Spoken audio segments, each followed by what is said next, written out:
דודי, הליקת קלה, בני שבת מקבלה, בני שבת מקבלה. Olá, o Shabat aparece e vamos recebê-lo. Shalom, seja bem-vindo à Casa dos Veneno Sim. Vamos aos principais destaques da Parashá que será estudada neste Shabat. Este Shabat, ele está assinalado pelo início da leitura do terceiro livro de Torá, o Sefer Vaikra, que trata principalmente dos serviços, das responsabilidades dos Kohanim. E e também na próxima porção, vamos nos concentrar em muitas das oferendas dos serviços a serem levados ao recém-construído Mishkan, que é o tabernáculo. A Parashá Vaikra começa com Deus chamando Moshe para o Mishkan, onde ele receberá as muitas mitzvot relevantes a serem definitivamente passadas ao povo judeu. A primeira metade da porção da Torá descreve os vários korbanot, os sacrifícios opcionais trazidos por indivíduos, que podem ser classificados em 3 categorias gerais. Cada dívida em várias graduações de tamanho, do custo do korban, do animal, do olá, a oferenda de elevação e também que era consumida completamente sobre o altar. O korban minhá é uma oferenda de refeição do qual a causa do seu conteúdo é geralmente trazido por pessoas de poucas posses, de poucos meios. O korban shelamim, que é a oferenda de paz, parcialmente queimado sobre o altar, com o restante dividido entre os donos e os kohanim. A segunda metade da porção discute as oferendas requeridas de hatat, de pecado, e asham, de culpa, a serem levadas como expiação por transgressões involuntárias. Pois é. Zait, nós temos ali um sacrifício que foi considerado entre o 10º teste de Abraham, que é o pedido de que ele oferecesse o próprio filho em sacrifício, como vítima de um sacrifício. O sacrifício, ele pode ser traduzido como a consagração, como uma forma de elevação, ou ainda de aproximar-se de Deus. E sempre, nesses primeiros momentos, usado através de uma vítima. E no caso, a pedido de Deus, foi o próprio filho de Abraham, Isaac. Agora, no momento de sacrificar a vítima, o próprio Deus, através de seus anjos, o impediu, dizendo não.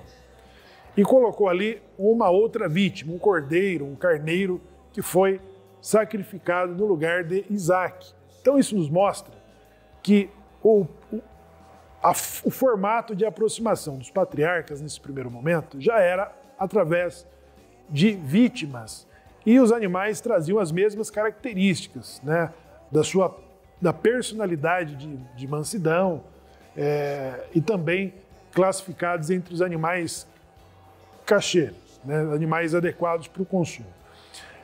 Esses animais eram as vítimas pelas quais esses patriarcas manifestavam as suas intenções de aproximação, né, de como se aproximar, se para agradecer, se para reconhecer uma culpa, ou mesmo com o remorso de pedir o perdão. E as vítimas causavam exatamente isso, né? A sensação ao ofertante de que ele sim mereceria estar no lugar daquele animal, daquela vítima que está sendo sacrificado por causa de um erro dele, por causa de uma falha dele, ou uma outra intenção que não a própria falha. Exato. Tem um ponto interessante que nós devemos chamar a atenção a respeito desse livro de Vaikra, que é um livro fantástico, é um livro complicado, é um livro difícil, que exige muita análise, muito estudo para tentar chegar ao nível máximo de compreensão que cada indivíduo é capaz de ter. Tá? Bom, olha que coisa interessante. É a partir deste livro de Vaikra que as crianças, a partir dos 5 anos de idade, elas são introduzidas no estudo do judaísmo. Um livro complexo, um livro difícil, que é colocado a ser estudado por uma criança de 5 anos de idade, a partir daí, a partir dos 5 anos de idade. Por que isso? Olha, tudo tem um motivo, tudo tem uma razão. Nós devemos buscar as nossas opiniões em motivos e em razões. Ou seja, nós devemos ter as nossas opiniões não baseadas em sentimentos, porque o sentimento, ninguém consegue explicar um sentimento. Ah, eu amo a minha esposa. Quando você ama a tua esposa? Eu não tenho como colocar esse número, eu não tenho como colocar isso em explicação, eu não tenho como. Então, se um sentimento não consegue ser explicado, uma razão, um saber, um conhecimento, esse consegue ser explicado. Então, quando nós estudamos Torá, quando nós estudamos a criança a partir dos 5 anos, quando começa a estudar a partir de Vaikra, o que essa criança consegue é colocar muitas dúvidas em sua cabeça. Isso é o que a criança consegue. Algumas o pai responde, algumas a mãe responde, mas muitas dúvidas continuam existindo na mente dessa criança e com muita razão, com muito motivo importante para que isso aconteça. São as dúvidas que levam ao estudo. A pessoa que não tem dúvida não precisa estudar. A pessoa que tem o sentimento de que sabe tudo, vai estudar para quê? Ela já sabe. A criança, quando tem dúvidas, ela coloca essas dúvidas nela mesma e começa a perguntar por que isso acontece dessa forma. Então, essa criança, a partir das dúvidas, é incentivada a estudar, é incentivada a ler, a pensar no assunto. E isso é o que é importante no judaísmo. É um estímulo. É o estímulo ao conhecimento, ao desenvolvimento do saber. É esse estímulo que faz com que a criança, depois de se tornar adulta, continuando sendo estimulada a ter dúvidas, a pesquisar, a ler, a estudar, a desenvolver conhecimentos, são essas crianças, quando se tornam adultas no judaísmo, que levam a 20% dos prêmios Nobel de todos os tempos terem sido entregues a judeus. O judeu, ele desde a mais tenra idade, é acostumado a ler, a estudar, a ter dúvidas. A dúvida, ela não é uma coisa ruim, ao contrário, a dúvida ela é excelente. A pessoa que tem dúvidas, é uma pessoa que vai desenvolver o saber, o conhecimento. Então, Vaikra, como sendo o primeiro livro através do qual a criança ela é posta a estudar o judaísmo, a lei, Torá, então é essa criança que vai se tornar um adulto questionador. Muitas vezes, a posição de questionador ela é odiada por aqueles que sejam totalitaristas, porque o totalitarista, ele não quer que você tenha dúvida, ele quer que você saiba que ele é que manda, que ele que é o tal. Você tem o sentimento que ele é o bom. Cuidado, muito cuidado. Sem dúvida, você não chega a lugar nenhum, ninguém chega a lugar nenhum. E essa nossa, agora falando a respeito da nossa Paraxá, essa nossa Paraxá, ela é muito interessante porque ela coloca uma dúvida nos homens de hoje. Naquela época, o sacrifício era uma coisa natural, uma coisa, os animais estão ali para isso mesmo, naquela época. Hoje, isso é uma coisa abominável, pela nossa cultura da sociedade de hoje. É uma coisa abominável. Mas o sacrifício, a necessidade do sacrifício continua existindo. Continua existindo porque o pecado continua existindo. A diferença é que o sacrifício hoje, ele já não é mais feito através do sacrifício de um animal que está externo a você. O sacrifício hoje, ele é feito através de você mesmo, do teu sentimento. Aquele sentimento que na época você tinha que ter de dó, de piedade para com aquele animal que ia ser sacrificado em teu lugar, porque quando você vê o animal sendo sacrificado, você sabia que era você quem devia estar ali no lugar daquele animal. mas que não está. É como aconteceu com Isaac. O Isaac era para estar no lugar, mas o Eterno falou, não, sem chance. O sacrifício é desse carneiro aqui. O ser humano não pode se sacrificar, não pode ser sacrificado por ninguém. Não pode. Então, isso é abominável aos olhos do Eterno. E esse sacrifício, que na época era feito através dos animais, hoje ele é feito através de nós. Como? Através do arrependimento sincero, verdadeiro, quando nós temos a consciência de que aquele mal que nós fizemos a uma determinada pessoa, a um determinado indivíduo, aquele mal nos faz sentir pena, nos faz sentir dó daquela pessoa que não tinha culpa nenhuma daquilo que foi feito, mas que eu fiz aquele mal. Aquele mal, ele tem que ser reparado da melhor forma possível. Existe uma grandeza chamada entropia. Se estuda isso na termodinâmica, na engenharia, é entropia. O que é entropia? Entropia é o grau de desordem que existe no universo. Ou seja, uma ação minha, ela pode aumentar ou diminuir o grau de desorganização que exista no universo. O universo são os meus amigos, são os meus vizinhos, são os meus colegas. Isso é o meu universo. Então, o grau de organização ou desorganização que eu crio em relação a essas pessoas, eu tenho que manter a organização, a melhoria e evitar a pioria. Nós estávamos conversando aqui antes a respeito de um fato. Vamos supor, um exemplo. A pessoa cometeu o seguinte pecado. Atravessou o sinal vermelho com o carro. E uma pessoa atravessando e levou aquele susto, voltou. A pessoa, olha só o que eu fiz com essa... Eu aumentei a entropia desse ambiente no qual eu vivo. Eu prejudiquei uma pessoa. A pessoa para o carro lá, vai lá, volta, pede desculpa à pessoa. A pessoa muito simpática. Tá tudo bem. Tá desculpado. Tá desculpado. Mas o que acontece é o seguinte... Criou um pânico na pessoa. Criou um pânico na pessoa. Criou um problema cardíaco naquela pessoa. Um problema cardíaco.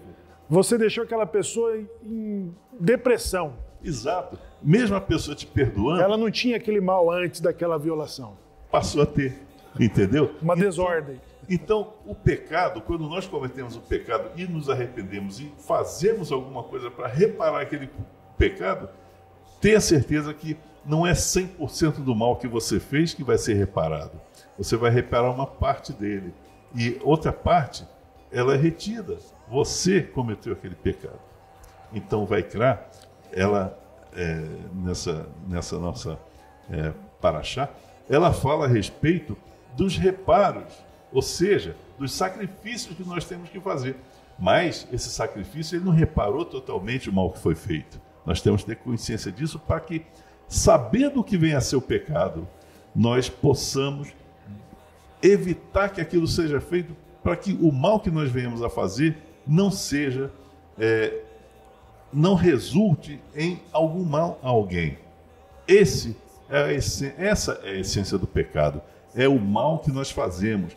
Por isso, o Eterno determinou. Ele determinou, isso aqui é pecado.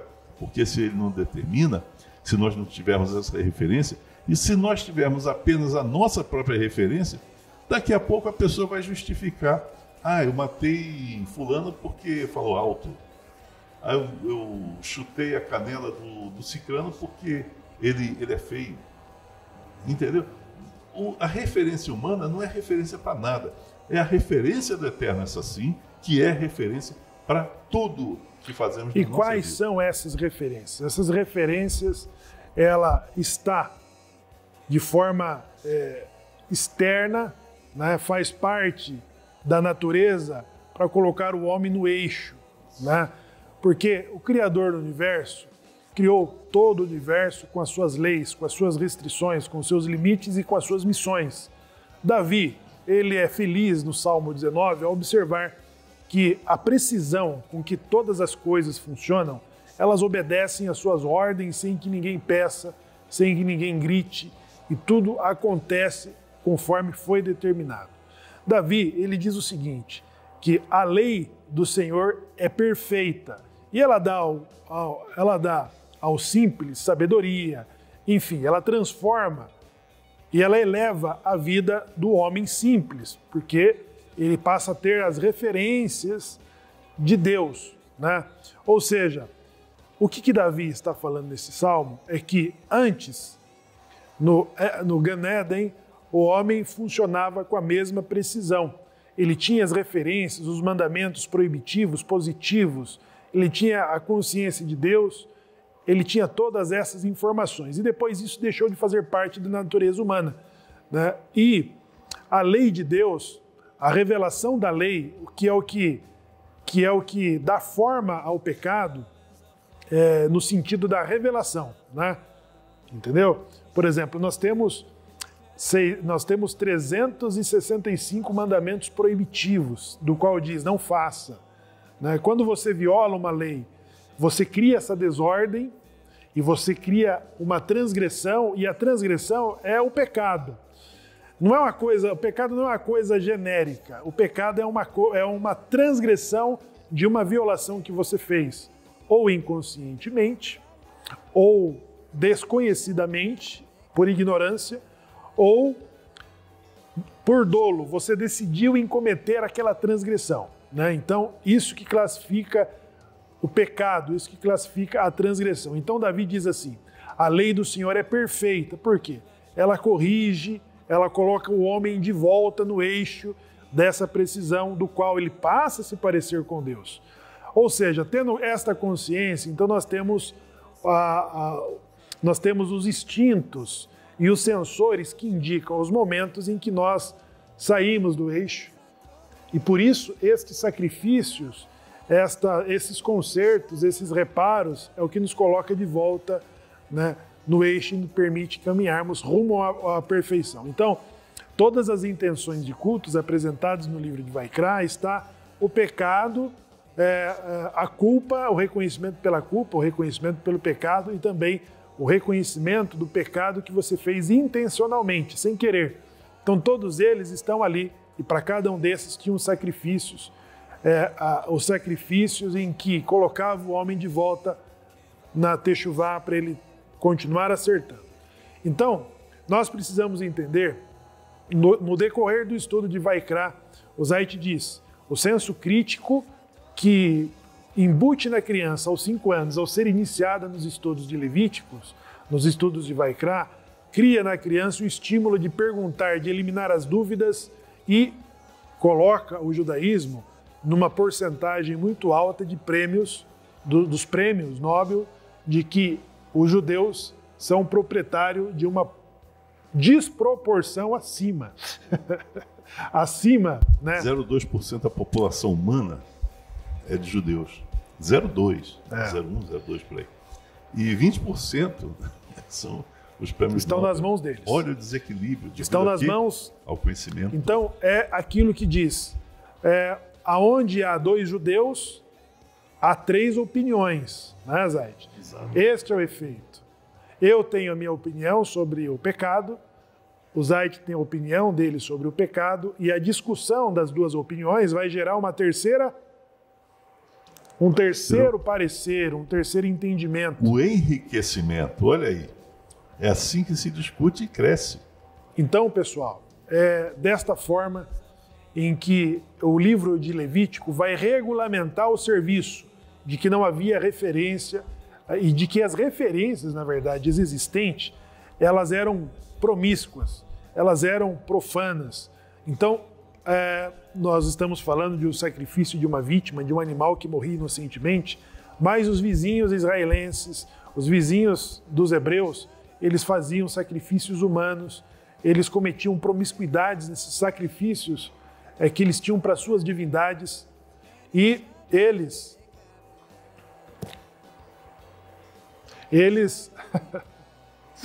chegavam a situações em que afastavam o homem, podiam influenciar negativamente a vida dos hebreus, né? Pessoal, vamos compreender, vamos entender, né, nos estudos de Levíticos, nos estudos de Vaikra, nos 3 momentos da história do judaísmo, né? A história do judaísmo, ela vai existir para o judaísmo patriarcal, sacerdotal, que é onde estamos recebendo essa regulamentação, e como que isso chega ao momento contemporâneo do judaísmo rabínico, né? De como que isso chega no formato das rezas, das orações, todos os sacrifícios contidos e explicados nesse livro. Vamos entender porque diz Pirkei Avot, que o inculto não pode, né? O ignorante não pode agradar a Deus, né? E o tolo não teme o pecado. E é em posse dessas informações e destas dúvidas que vão surgindo é que nós vamos aperfeiçoar o modelo de serviço e de aproximação que temos com o Santo, bendito seja Ele, e também na forma como caminharmos e nos aperfeiçoarmos diante da sociedade e de organizar o universo. Então, isso e muitas outras coisas serão comentados aí nesse Shabbat pelo mais competente Minyan, que fala de Anusim para Anusim. Compartilhe este vídeo com os seus amigos no Facebook e inscreva-se no nosso canal. Ative as notificações e seja um mantenedor da Casa de Ben Anusim. Shalom. לך דודי, לקראת קלה, הפני שבת מקבלה. לך דודי, לקראת קלה, הפני שבת